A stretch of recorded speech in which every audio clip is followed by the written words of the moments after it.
Oh, excuse me, choking up right as I start. Welcome to today's live at 5. I do have one of my daughters and some grandkids, neighborhood kids, some friend of theirs, this and that over here outside playing in my grandkid paradise. There's a video. There's actually a couple videos. There's earlier videos too from when we first set it up, I think, of the whole setup. It's very affordable, nice setup, local stuff from like Costco and Menards and stuff. And I can set up that splash pad from the Costco, and you can just set it up, and it's a really fun thing for the kids, and it's an easy setup and take down and clean up, and so they're just out there having a blast, and we'll see how that goes, and we'll have some Jesus and coffee, and we will talk about Derek Chauvin, George Floyd, and healthcare, the Norseman narrative on all three of those things. I think some people might have kind of misunderstood my post. I said I should have. So when you do those memes, a lot of times I like to use those backgrounds. And the backgrounds have a limited number of words that you can use before it kind of changes the background or gets rid of the background and this and that. So you got to kind of make a short, concise way of trying to say what you want to say. And so I meant to say we were going to discuss that topic about the moment of silence at the Republican convention for Derek Chauvin. I did not necessarily mean that I was going to have a moment of silence for Derek Chauvin. We're going to talk about the Norseman narrative, about that whole situation here in the beginning. So, but we'll get to that in a second. So anyway, hope you all had a great week. I am really blown away. Our follower drive was crazy. We're actually over 1,000 members now, or followers, or friends, or I prefer friends. Many of them are my personal friends, and then now we have a lot of new friends. And it's just kind of crazy the way my channel exploded lately. How many views and stuff like that, and how many people. We've actually now, my live this morning, I did a live this morning, and I had 20 participants. 20 people were viewing live, and only one person, but one person commented as well and helped lead the discussion. So I'd like to see a lot more of that. I love to see the comments and the participation, so that this show is more of a participatory show, or at least parts of it. Part of it will be, my monologues and my Norseman narrative. And then the more discussion about that, the better. And then whenever, if you guys want to help lead the conversation, that's awesome as well. So, super exciting week, super crazy with all the controversy at the convention. So I should have followed the pattern, but I'm not really going to open again with a spiritual thought this week. So, we got a lot of other things going on right now politically. So that's just, that's the big topic. So we're going to stick with that. But, so the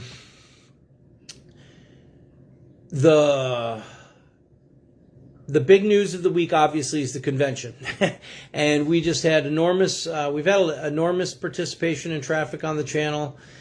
It's pretty wild. We've had actually over 47,000 individual viewers of our content in the last month. And you're talking a channel where I've been doing this for many years now, and I'm used to getting like a couple hundred views or something. I do very small stuff. So it's pretty exciting, and and I appreciate everybody that's joined us. I appreciate everybody that's commenting, liking, and sharing. I'm actually starting to hit a point where I'm getting like a lot of shares and stuff like that too, which is really fun. So and let's jump right into it. So just check out my feed also real quick. Check out my feed, kind of scroll through there. I showed or shared some fun local happenings and events, and that stuff is still all on my feed, but I'm just not really going to incorporate it into the show right now because we're going to get going here. So, yeah, the Derek Chauvin, George Floyd thing. So let's discuss the narrative around that, why it matters, and I think most people actually understand this. And the whole point is to be able to present the true narrative through this new social media platform or way of doing things, because in the mainstream media you're getting this Marxist fake propaganda narrative being fed to everybody, and it's really disturbing. And so that's why, I mean, the Derek Chauvin moment of silence thing, okay? So this is supposedly a big controversy. But here's the point, right? And I think you people on the left understand it too. It goes all the way back to BLM. I talked about this before, so let's go all the way back to the beginning, okay? We're gonna break it right back down again. The beginning of this whole thing was when here on Facebook, people started having a camera everywhere. And they started filming a lot of the really horrible abuses that were taking place. It had absolutely nothing to do with race or politics or anything. It was happening to blacks, whites, young, old. There was really crazy stuff going on. And people were catching it on film. And what happened was there was a homeless man in Albuquerque, New Mexico, that had mental issues and had different conflicts with law enforcement. And he had, I believe he had slapped one of the female officers, and he had like an encampment up in the hills, up in the rocks. Not that she was wounded or anything, but he had done something inappropriate, and it was inappropriate. And, back in the, quote unquote, good old days, he would have got a whooping for that. And I don't know that anybody would have really batted an eye. But these guys went up there, and they brought dogs, and they taunted him. And they were like, oh, we're not. And the sickest part about it is they're like, oh, we're not going to hurt you. We're not going to hurt you. Just this and that. And then they sick the dogs on, and they murdered him. I mean, they literally just murdered that guy. They went up there. They hunted him like a dog, and they murdered him. They did it on camera. They filmed it. They did it like they were training for, getting dressed or putting their boots on, right? I mean, it was really extremely disturbing. So that's what kicked off the whole thing. And it started going super viral. I'm busy in here right now, guys, okay? I'll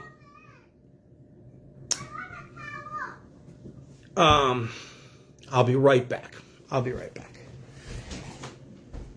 Okay, I'm going to grab a towel, but I'm doing my live at 5, so...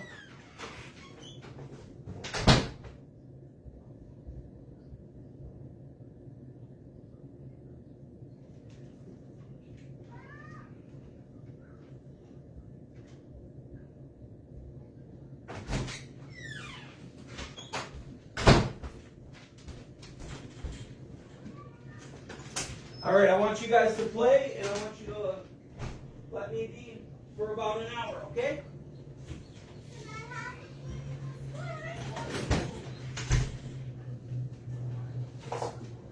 All right. Well, that was why I pre-warned everybody. So I don't have a studio. My studio is Studio de Casa. But they're having fun, so... All right, so let's get back to it. And then the whole thing started getting, all of a sudden this BLM thing came out of it. Everybody was coming together against it. And in came this really classic divide and conquer strategy. Totally Marxist strategy, too. Making it all about race. And they had the whole BLM thing. And the one guy was up there, and they said, Black Lives Matter, and he said, all lives matter, and that blew up into this whole big thing. And then it was mainstream media taking one thing after another and picking specific racial cases and then made it all about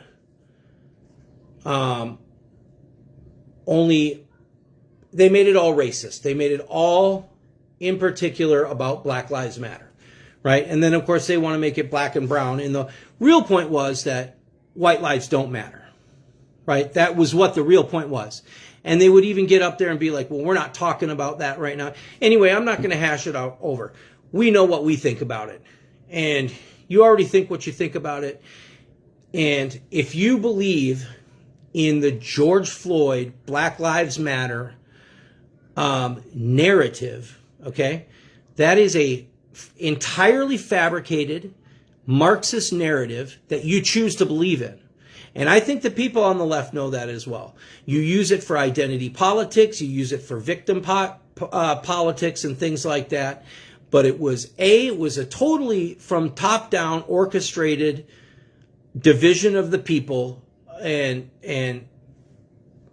actually it was to stop progress on the thing. And then they turned it into defund the police, which the true narrative on that is that was probably used to gain political influence over different police departments and stuff like that. I'm not going to get into all that, conspiracy theory, blah, blah, blah. But these things are used by politicians. And anybody who's a little bit savvy understands how these people really function and how leverage functions and money functions and things like that. So, and then, you have the oddball like me that's just doesn't give a crap about any of that. And even though I'm not an ideologue, but the whole thing got hijacked and turned into this narrative, a left-right narrative, just like what just happened with the ICE things here. Okay, so the whole thing happens again with ICE.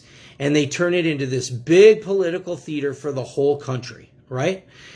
And make Minnesota their personal stage to enact all this absolutely racist, Marxist, insane, fake narrative, total lies on the TV. They they spend the last 4 years talking about how the J6ers were insurrectionists, which is, everybody understands how absurd that is. And they'll turn around and now they're doing an actual Marxist insurrection, like attempting a color revolution type of insurrection that would be happening in like some Eastern Bloc country or something like that. They're enacting that out in our state upon our people.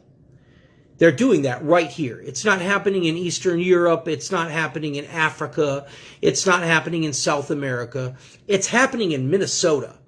Like, for real. It's not like, this isn't politics